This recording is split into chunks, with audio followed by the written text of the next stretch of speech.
Souse us therefore in the powdering tub of thy mercy, that we may be tripes fit for the heavenly table. Welcome, Meatsmiths. You are listening to a Meatsmith harvest, restoring husbandry to prosperity by the traditions of our fathers. This dialogue picks up where we left off in our last episode's conversation. You can find part 1 on our website, YouTube, or iTunes. If the content resonates with you, please consider supporting our team by going to patreon.com/Meatsmith and donating a small monthly pledge. This goes directly toward more free media headed your way. Thanks for staying tuned for part 2. We've entered into the stance of we use technology for our good. We do not let it use us. And that's just totally a different lifestyle, completely different, that we use the technology. And like you were saying, when I get home, I leave my phone in my truck. So my phone is for my job in town. And so it stays with my job in town. I don't bring it into the house just because it is a presence. Whether it's off or not, it's still there. It's a presence, and you'll see your kids. They'll reach for it. They don't even know why, but they're reaching for it because, like you said, the companies know how the brain works and they know what is going to attract. And so to see this innocent child want to reach for the phone, it's a little scary, but it's also very much a reminder of like the phone does not have a place in the house. Like it needs to stay away. Yeah. And even, especially in the farming household, there's this great line from St. Thomas. He says that there's opportunity in the farmer's life for meditation. While his hands are employed, he can think of God and praise him. And I confess, I experience this temptation a lot because there's lots of mundane, repetitive tasks upon the farm. And one of the things that the ubiquitous availability of your device does is it invades those moments of monotony. When I'm wrapping a pig for 4 hours or whatever, a couple pigs. It's a very repetitive action. I do it over and over again. Or, working in the forest, clearing a path for pig fence or something. These are repetitive actions, and it's so easy, even to reach for the device and pop on something to take you out of the mundanity of what you're doing. And it was exactly that moment. It was exactly those moments where your hands are occupied, that your mind is free for mental prayer, to meditate on our Lord and upon his natural order, which you are excuse me meditate on his natural order, which at that moment you're kind of co-creating with him, and the phone just, it invades those moments. Especially for me, that's what I find. And it's not even necessarily like I reach for, something dumb and mindless. Maybe I'll pop on a homily, which can be good. It's not necessarily always bad. But I do think that specifically in the life of the farm, these mundane, milking a cow, oh my goodness. Talk about a mundane, repetitive task you do every single day. Your mind is free to meditate and pray. And how often do we complain that, especially with lots of children in big families, that we don't have time to pray? That's the reality of having dairy animals as well. And that's why I was saying to be a dairyman is a different lifestyle. And for me personally, I've also had that temptation to have a radio in the dairy parlor, because you are sitting there for quite a while, and so you think like, well, maybe I need to have some music on, or maybe I could listen to a podcast or a homily or whatever it might be. We've got a new priest coming to the St. Lawrence Center where I work. His name is Father Luke Doyle, and he has great talks. But he recorded one on his podcast about the demonic. And what was really revealing to me is that he said, throughout the ages, you can see the 3 tactics of Satan. And it's distraction, busyness, and deceit. And you're like, oh yeah, of course, it's obvious. But he said the reason why he sticks with those 3 is because they're so effective. And so to bring that back to the milk parlor, I can distract myself when I'm milking a cow because, I hand milk. I choose to hand milk because of the many benefits of that. So you are sitting there hand milking, and, the cow that produces the 7 gallons a day, that's a long time. That's many squeezes of sitting there and milking into 2 different buckets because our 3-gallon bucket doesn't hold it all. So we switch buckets halfway. And to sit there and just to be able to be in silence, you don't even have to think because your hands are busy. It's just a very normal.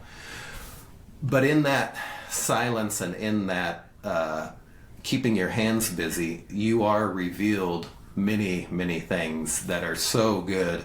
And to take that away from your daily routine would be a disservice to you, but also to your kids. Because like I said, if you put the radio in the milking parlor, if they choose to have a milking animal when they grow up, they're also going to put the radio in the milking parlor. But I don't want them to have a radio in there. I want them to be silent and to be able to enter that meditative phase, to be able to be in that posture to hear God's voice. And as weird as it is, for St. Lawrence, the center there, they gave us a request to really discern how we could be missionary disciples to the students and the university at large a few years back. And through discernment, I decided, I would like to try to write something. I've tried public speaking, I've tried teaching, I've tried the one-on-one, and there just hasn't been an abundance of fruit from those things. So I thought, let's try to write something and see. And I didn't know what that writing was, but it came to, let's write a book, because I think we're in the stage right now culturally where truth is so unacceptable to the mass portion of people that we need to rely on good storytelling. So good storytelling is going to reveal the truth. And so I decided, I'm going to write a fiction book, because the way I think, okay, I need to write a nonfiction book about how to do life. Let's do that. But that doesn't really speak to the people right now because they're not in the position to accept truth, and that you need to tell good stories. So I decided to write a fiction book. And I will say the majority of the inspirations for that storyline came when I was sitting on that milk stool, milking every day, day in and day out. And then you would get the inspirations, and you could think it through to think, like, does this fit the story? Is this add to the story? Would this be beneficial to the reader? And then you're able to sit down later and type it out, and then you sit in silence again and you get more inspiration. But to put that into just your daily life and your discernment of what needs to happen, it's just such a great natural time that you give yourself every day to sit in silence. And like I said, for your kids to see that. And now that my daughter is 13, she's able to sit there across from me and milk one side while I'm milking the other side. And the majority of the time we're silent. But really the beauty of that is I also get to ask her about her day. And what father can sit down in a natural setting with a 13-year-old daughter and just have just a great conversation and ask her, how was school? How was whatever it was they did that day?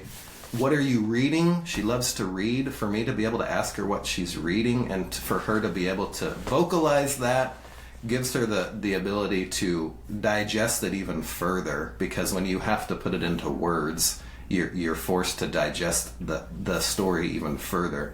And so that natural setting of not only silence but also of the communication between the two people milking, it's really incredible. And I would not give that up for a vacation to the beach any day. I would be happy never going on vacation again, because I get that time with my daughter, and it's just amazing. Yeah, that's so great. Yeah, and I feel like it's related to something else we were saying too. Is I think we need, just by the way we're designed, just by the very nature of being a creature with intellect and will and appetites and body and soul, we need to be disposed. We need to be disposed to even be part of our own story with our children. And I feel like what the phone does is it destroys your disposition, or it has the capacity to do that, to rip you out of your own story and your own duties of your state in life, which, as a father talking to your daughter, that is absolutely, part of your duty. And it has such an effective means of ripping you right out of that, not making you ill disposed to receive and listen to your daughter and to utilize your memory and recall your own life as it kind of injects someone else's life into your cogitative powers, into your memory, into your imagination, and occupies that. And it's, just like you say, it really takes, it is warfare. It's absolutely battle. And that's why we have to be fully conscientious of it, that this is, we're drawing lines. And honestly, I don't have any direct experience, but I do think of the Amish, and I do admire that they, at some point, they decided not to merely accept every progressive leap in technology. They're just like, we're not just going to accept it we're not just going to accept it thoughtlessly, right? It's going to be something that is discerned, whether or not we're going to go with, the internal combustion motor in every circumstance. And I just think it requires at least that same level of discernment with the devices.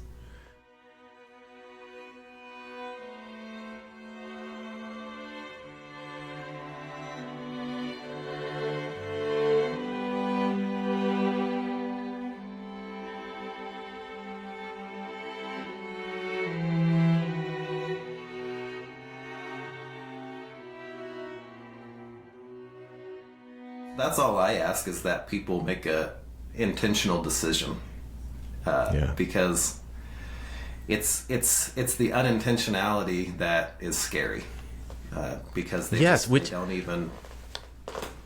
Yeah, that's even kind of what that's kind of what a vice is, right? It's an excess that's contrary to reason, and so if it merely means applying your reason, your thought, to the adoption of a particular technology, whether or not you're going to adopt it.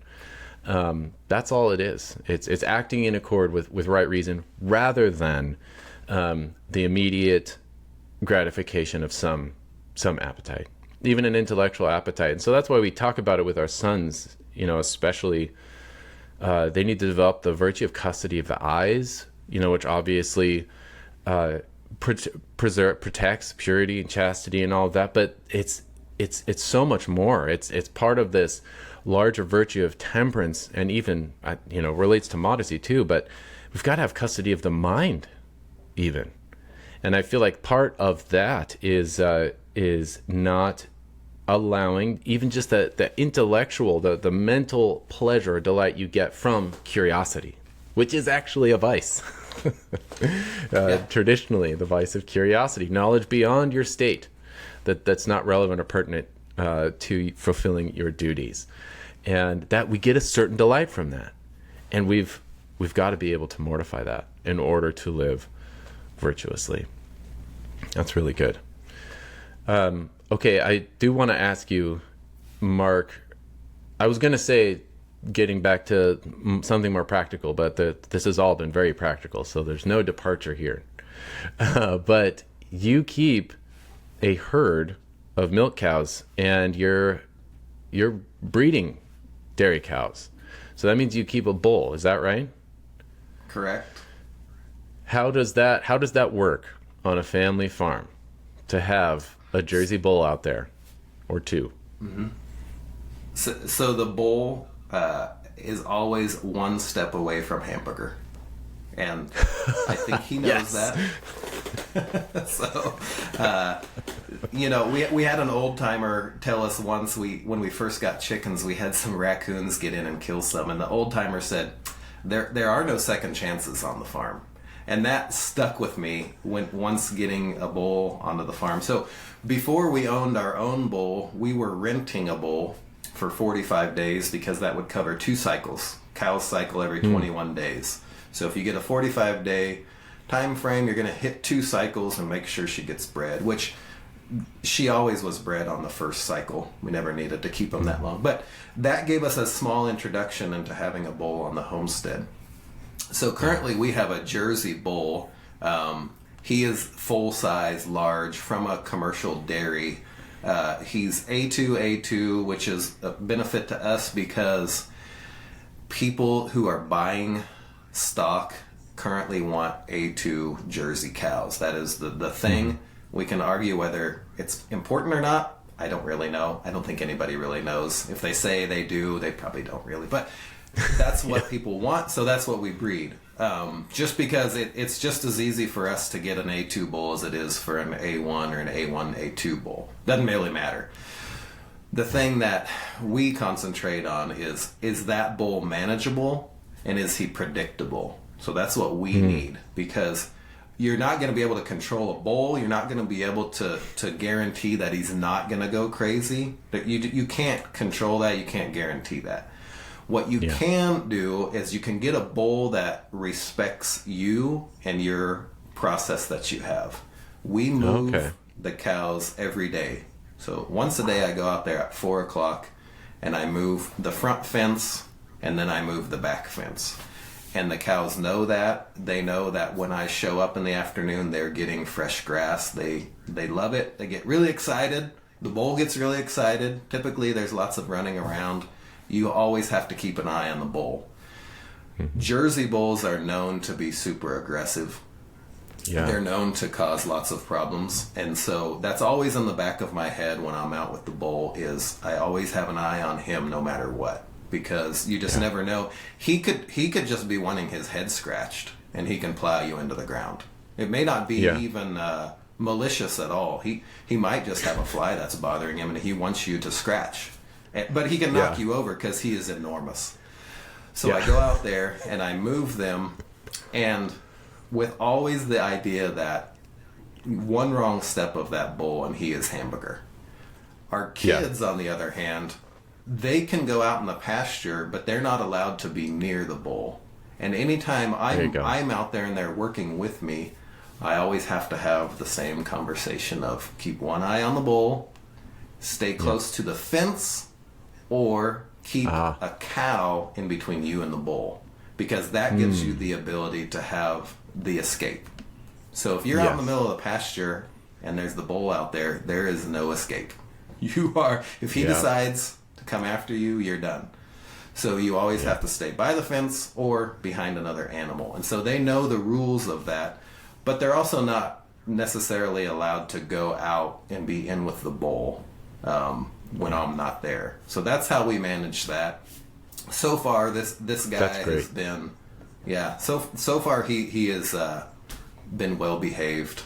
I believe he's 4 years old now, which they say right around the 3-year mark is when all the hormones fully kick in, and that's when they can just go off the rocker and just destroy everything. He has not done that yet.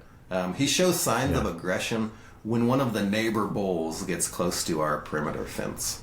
So he can see and hear the neighbor bull, and he shows all the aggressive signs, but he has yet to show any towards us, so he's allowed to stay. Yeah. But I don't recommend keeping a bull for people that aren't used to handling livestock in general. So we handle livestock on a daily basis. We kind of know what to watch for, how to position ourselves and such. So that is, with keeping a Jersey herd, that is a consideration you have. And I think that's why some folks really like to have the Jersey milk cow, but the Dexter bull. Because Dexter bulls they're more known for being a little more relaxed, like we were saying with the Gloucester Old Spots versus a Yorkshire or a Duroc or whatnot. So the Dexter bulls are they're still a bull, but they're typically known to be more docile.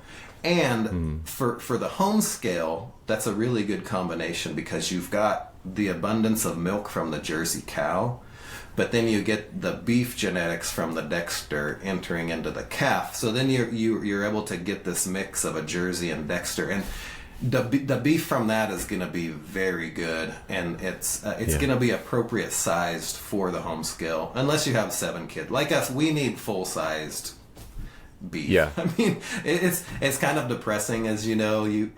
You slaughter a full-size beef and it's gone in a couple months, and you're like, wow, that did not last as long as I was hoping it would. Yeah. But that's a reality. So we're willing to tackle the full-size animals.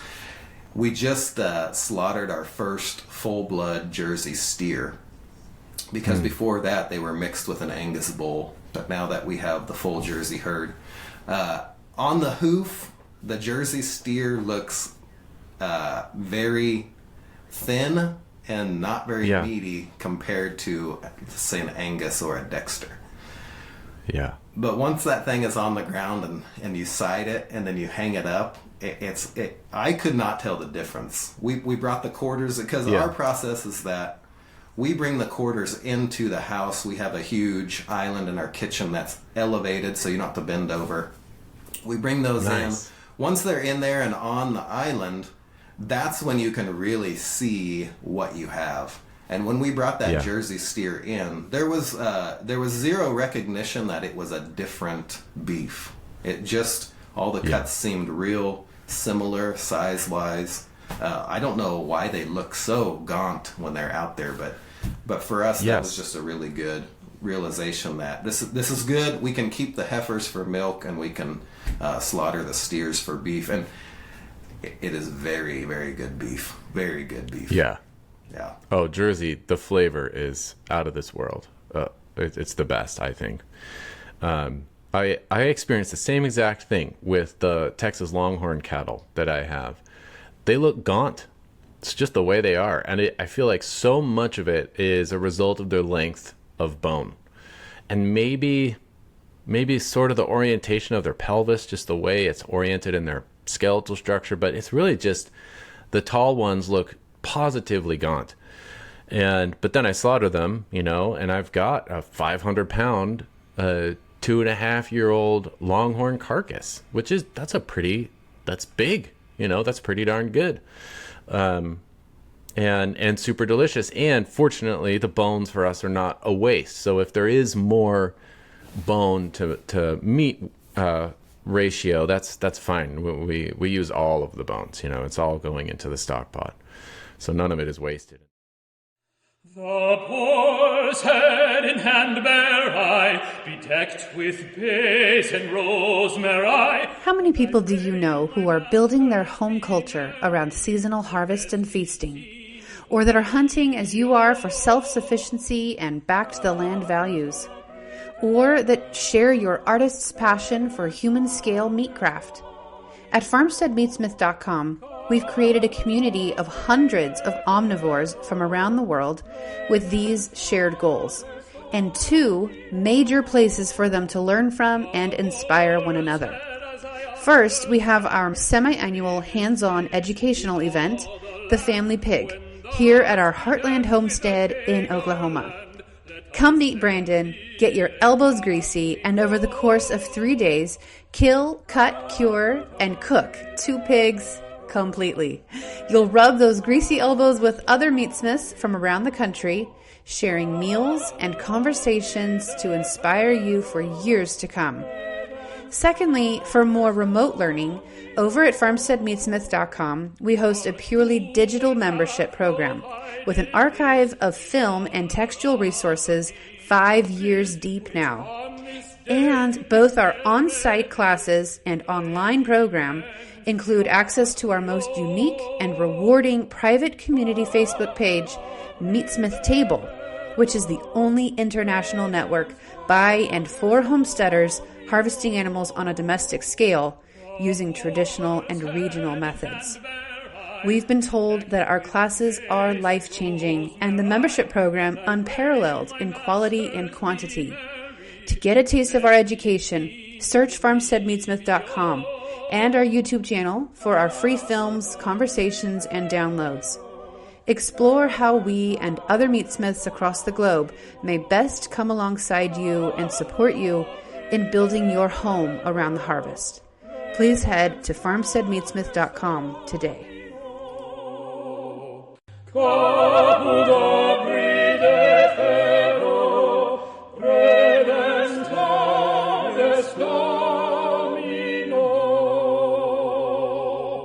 I love that your answer to how to keep a bull is be ready to shoot the bull at a moment's notice. That's perfect. Yeah. And that's so key for people. That's why I think one of the chief values of our classes is so that you can do that. And I've done that. You know, we get a delivery of cattle, and one of them just immediately jumps my electric wire, you know, and 5 minutes later he is dead.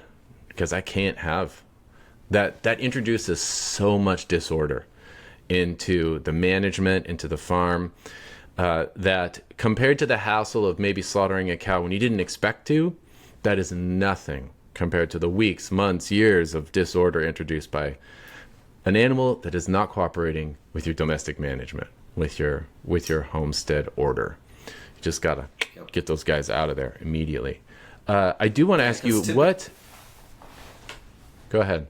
Typically, that type of animal is going to be an influencer for the rest of the herd.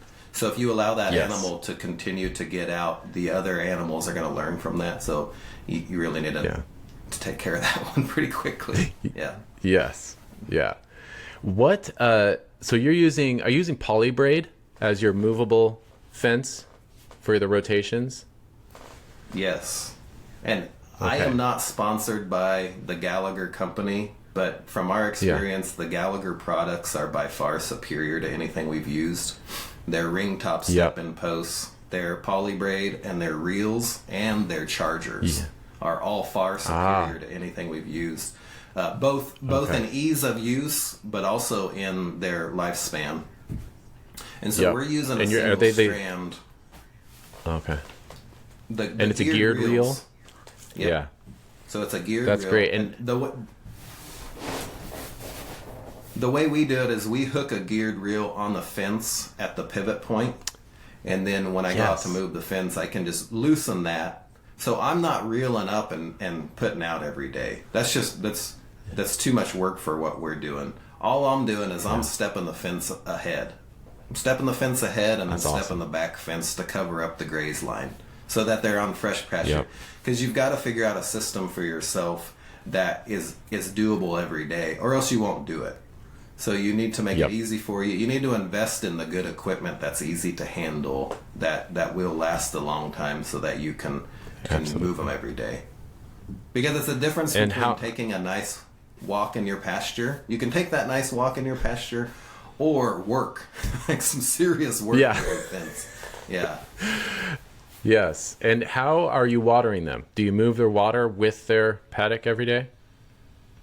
We have automatic waters in 2 locations in the corrals, and so we use that as the pivot point. So the water is the pivot point, which means we have a sacrifice area that gets overused, and that's just part of our system. We allow that sacrifice area to exist so that the rest of the pasture can be healthy. And I know some folks, they don't want a sacrifice area. They want everything to be, but for us, that's just 7 kids, and you have to have a little bit of a concession there. So the main pasture, they don't get to stay on that for more than one day. But the sacrifice area where the water is it's just dirt because they use it every day. Yeah. And then how old did you get your bull when he was, more or less full size, like 2 years old or so? How old was he when you got him? Okay. Yeah, he was 2 years old. And what was, because I've found that, the more mature the steers that I bring, I haven't brought a bull yet, onto the property, the more difficult it is for them to matriculate into my system. And so, like, I'll have, 2 or 3 year old steers delivered, and that's the one that jumps the fence. But I can get their brothers, the brothers of the same steer, same mama, same bull, same cow, same parentage. And but I get them when they're maybe not even a year or a little over a year. And they just slide right into my system, daily rotations, no problem. And they never really have a problem with it. So I found age helps too, you know, with tranquility on the farm. Yeah. Yeah. And then one thing, oh yes, this is what I wanted to ask you. What is how powerful do you know is the shock on your fence? What are the volts on that thing? Yeah, so we just upgraded to a 3.6 joule charger that is centrally located in one of the barns up by the house. And then we ran lead lines overhead. So the charger in the barn goes up through the roof to overhead lines that then connect to the pig pen, and they connect out to where the cattle and horses are grazing. And so the reason why we upgraded to that is because we were using the little portable solar chargers that were more along the lines of 0.2 joules, which for most cattle is sufficient. For our bull, it was not sufficient. So he was willing to take that small shock and sneak under the fence. He was willing to do that. So that's why we upgraded to the 3.6 joules, because he's not willing to do that now, unless there's just something super important to him that he needs to get out for, or in his mind, which is usually the neighboring bull. So, but he's not willing to take that hard shock now. Yep. So as long as our fence is plugged in and it's not grounded out, he's not going to touch it because it's enough juice to scare him. That's great. And then is he always with the cows, or is there any time of year where you're trying to separate him?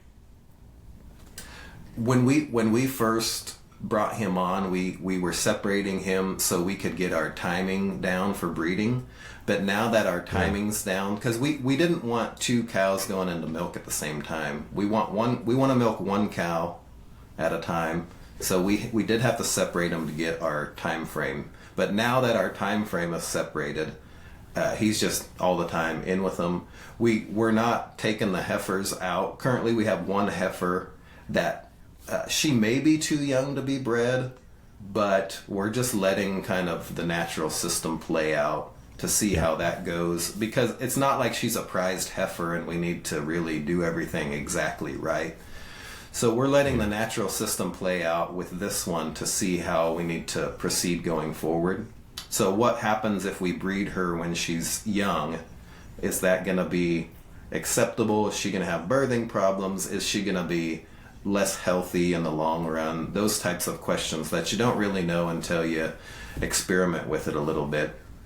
So currently he's always with the cow, which I will say that's probably why he is so manageable, because a lot of times when I come to these dairies, they're separating their bull, and that's why their bulls are so cantankerous, is because they don't have their cows, they don't have their routine, they don't have their favorite shade tree.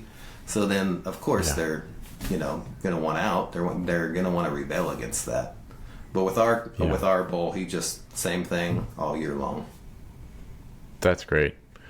Yeah, I was really wondering about that, because that's, you put a heifer in heat on the other side of any fence, and I just don't know if there's any barrier that a bull will not immediately blow through to get to her. That's really good to know. Well, Mark, I've kept you for a very long time, and I could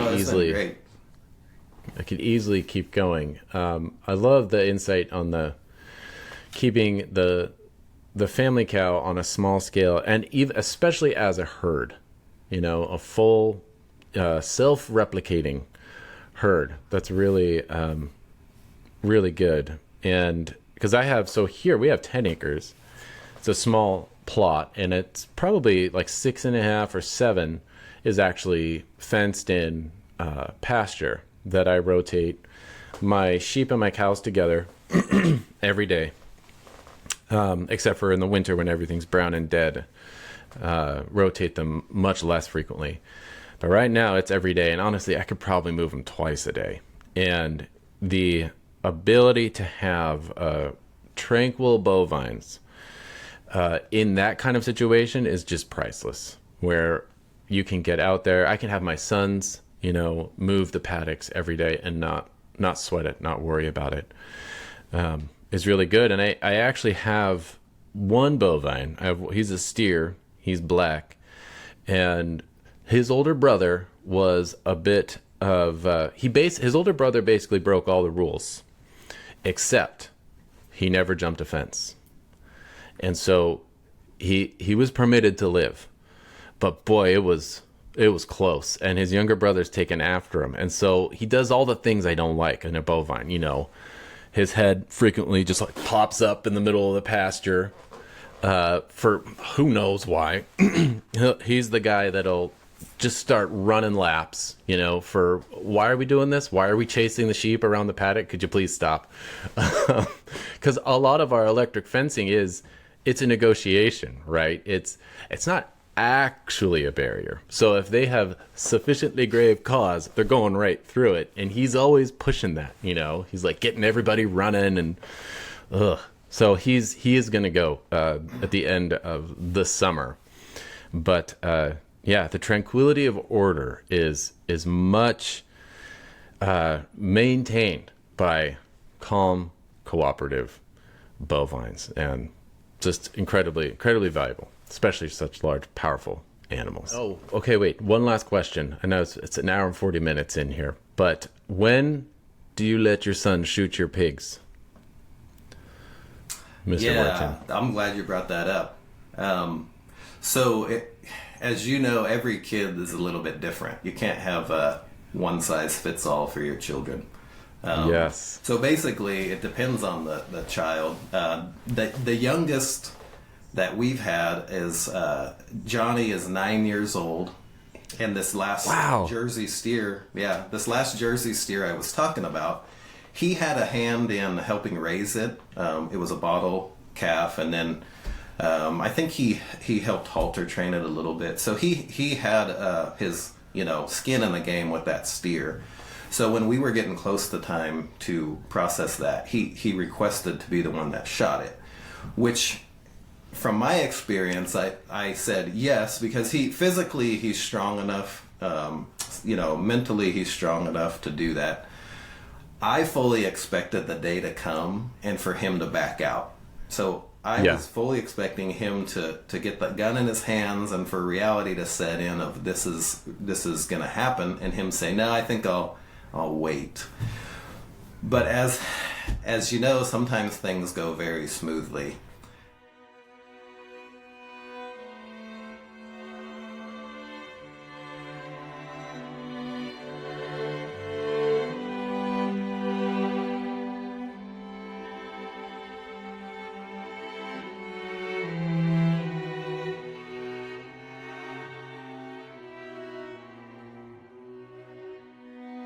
We like to slaughter our beef close to sunset because we like the cool air of the night to cool down the carcass.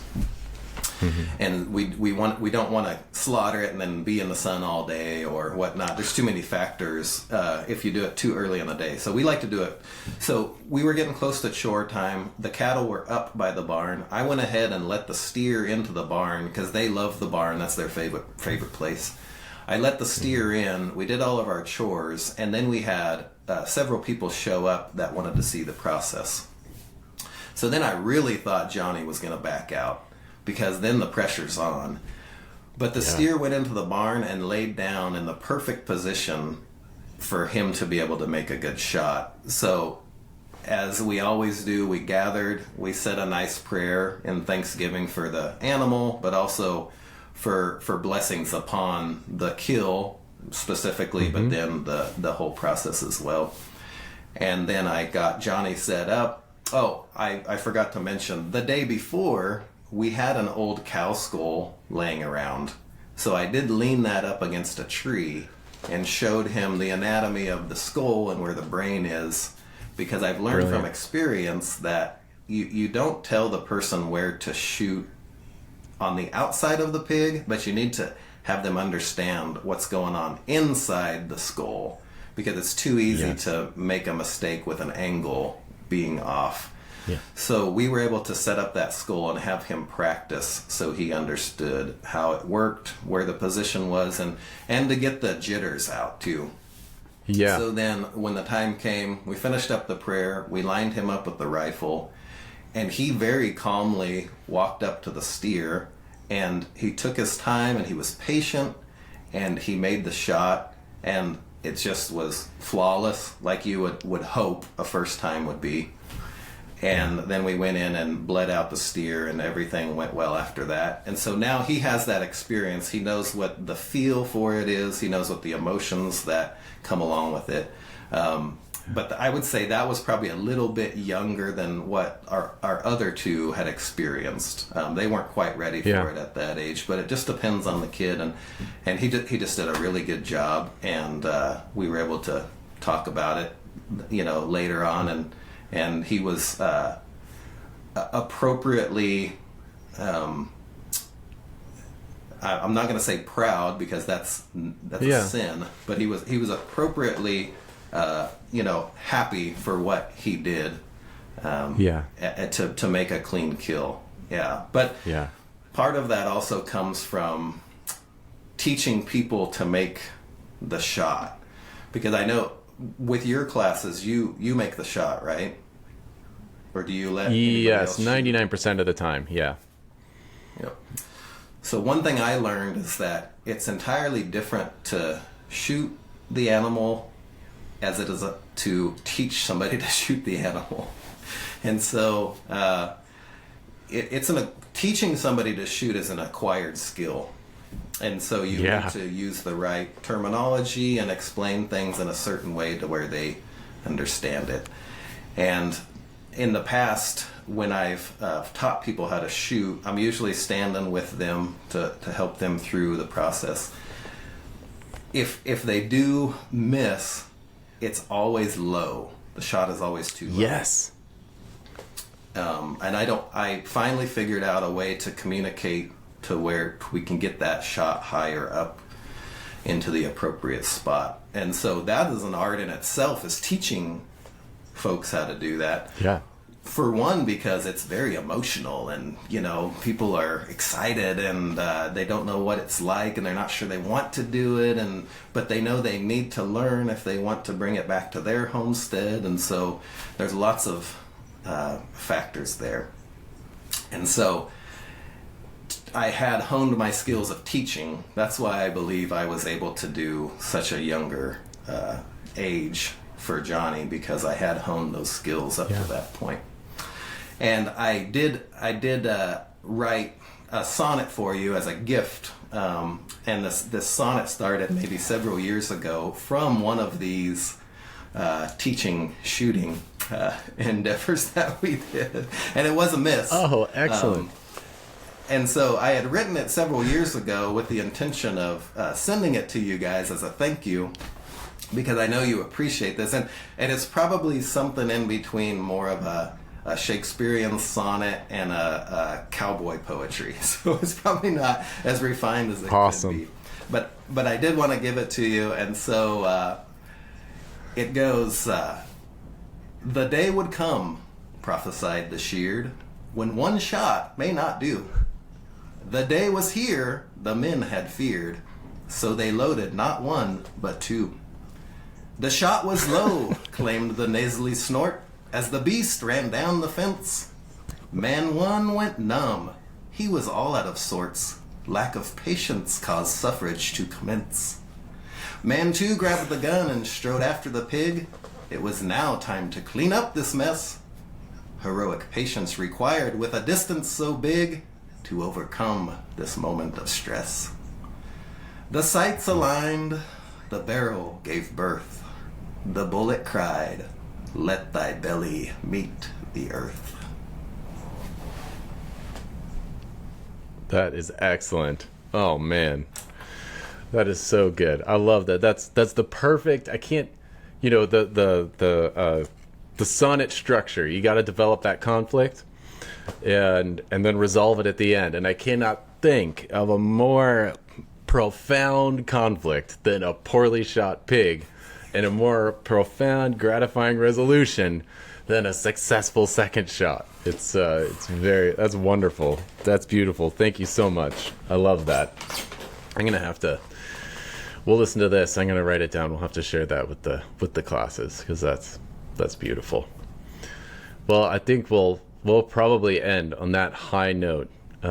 Thank you so much, Mark, for coming on and for talking. I mean, I would love to do it again at some point, as the adventure, the journey of raising a family and all these children at different ages and at different stages of the homestead continues to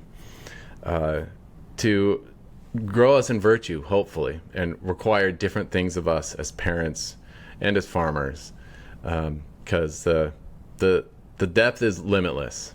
We'll always keep learning, and we can always keep growing. So thank you so much for coming. And I wanted to give you a chance too to mention, if you have any projects, or to mention your podcast or in your book, so that people can find you.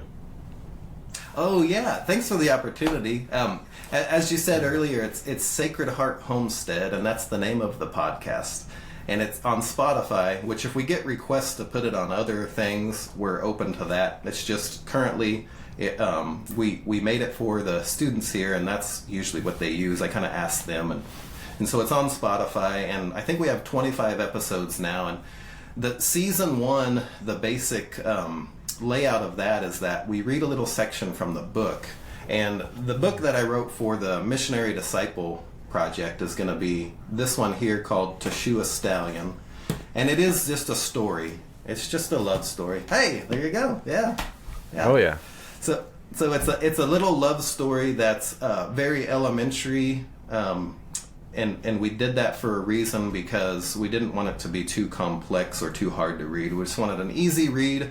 But it's really written for the podcast, because we read a little section and then we bring on a guest that has some experience or some expertise in a certain theme that the section brings up. So then we're able to chat about that, read another section, discuss. And so that was the concept of the book. It's nice to have a hard copy. I really like having a hard copy, but really it was written for the podcast, because students, that's the way they're receiving information these days. So we're not trying to reinvent the wheel here, like trying to get them to read when that's not a possibility with them being in classes all day.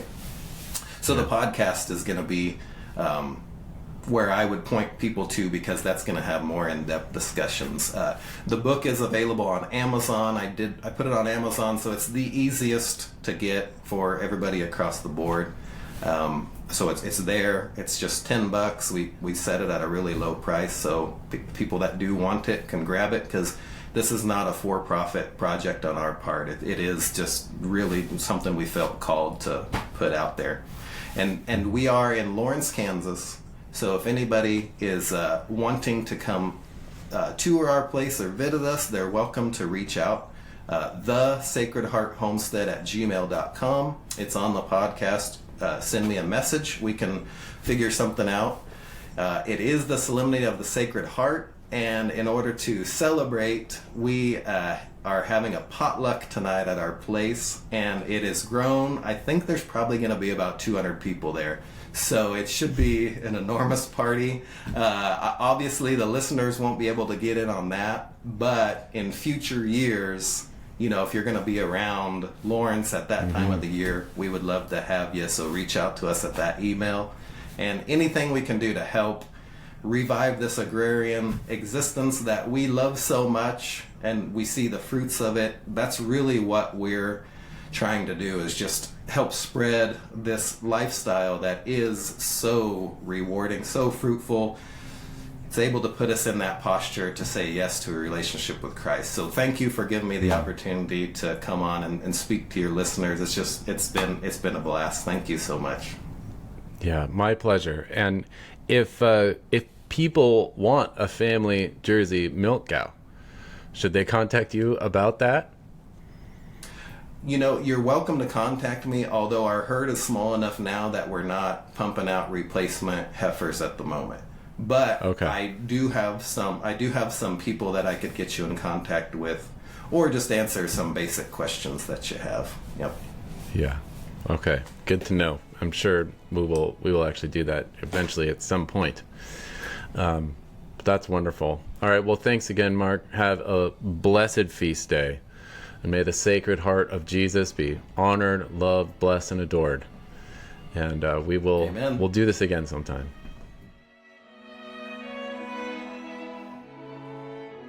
Thank you again, Meatsmiths, for listening to our take on all things meat making, householding, and culture keeping. We hope it's helped you in growing your home around the harvest.